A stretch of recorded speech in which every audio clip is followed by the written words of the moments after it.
Hey, Grain Millers, quick follow up on my last video. I don't know if everybody got to see my last video, but it's very, very important that y'all understand that um, you got to ask yourself, have you really seen the complete contract? From my understanding, there's been 7 pages of that contract that are missing.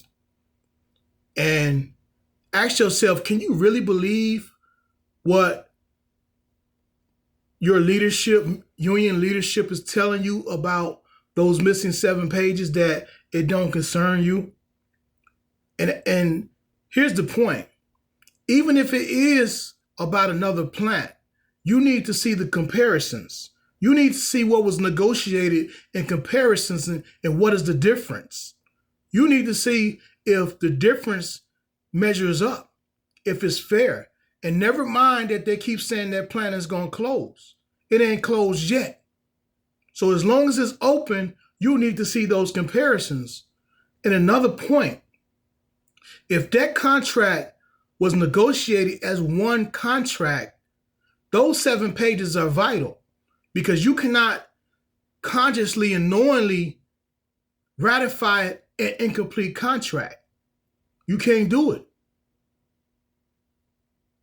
And it can be challenged, but you have to vote no first, and you have to challenge it first.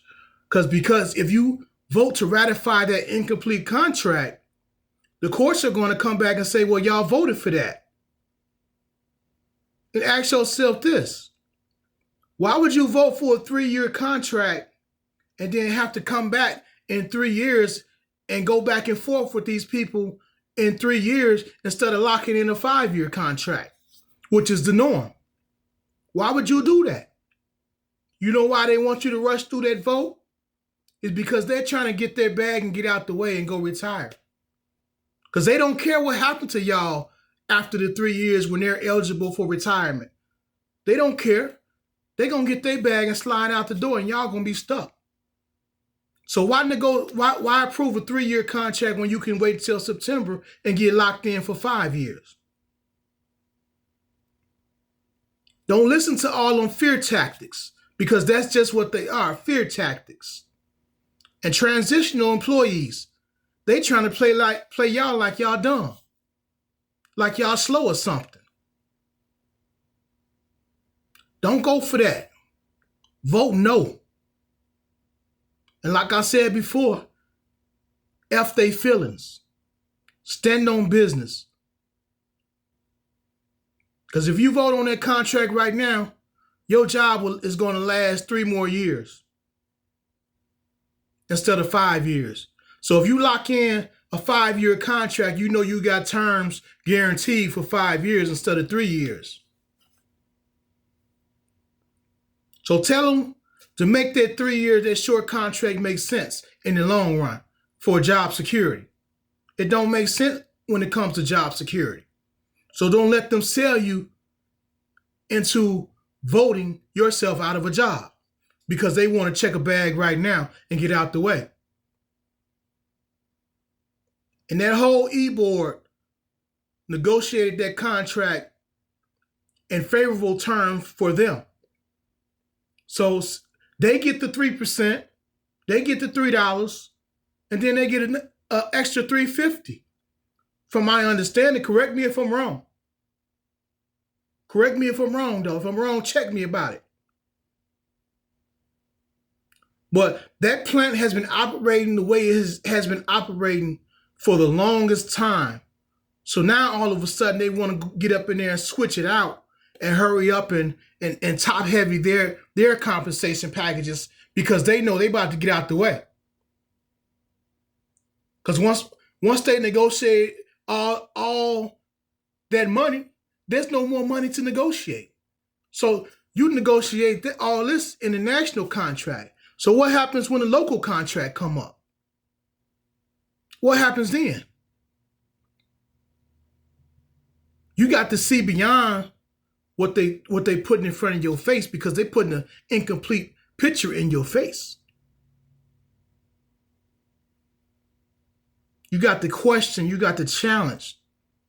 When it comes to your money, your health care, your retirement, you got to question everything. You got to challenge everything. Nothing should be taken at face value. And if there's 7 pages missing, you can't vote on an incomplete contract. Don't con yourself. Don't allow yourself to be conned like that. My intentions is to come back. I'm fighting very, very hard to come back. And everybody know where I stand. So that's I'm gonna leave y'all with that. And y'all got a very important decision to make come Thursday. And you can't make that decision with the incomplete picture, with 7 pages of the contract missing, without knowing the comparisons. Don't let them sell y'all on their plant closing. It ain't closed as of yet. So what they got is very important to what y'all got.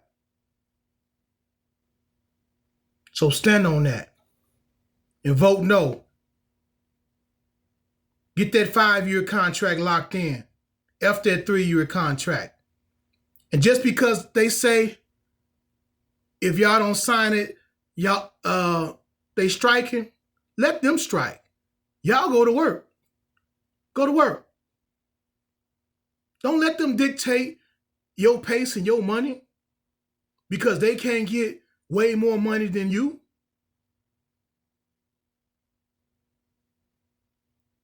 Because they beef is not your beef. They gripe is not your gripe. Now, if they would have negotiated for the whole body and it was terms that was unfavorable, then you could say if this don't get approved, then we can do what we have to do. But they didn't negotiate for the whole body the same. They tried to separate themselves and get more money from themselves, then come back and tell you, if you don't approve us getting this more money, we're going to strike. Or it ain't going to be on the table in September. Don't believe that. Hold out until September and get a 5-year contract locked in. Don't get conned.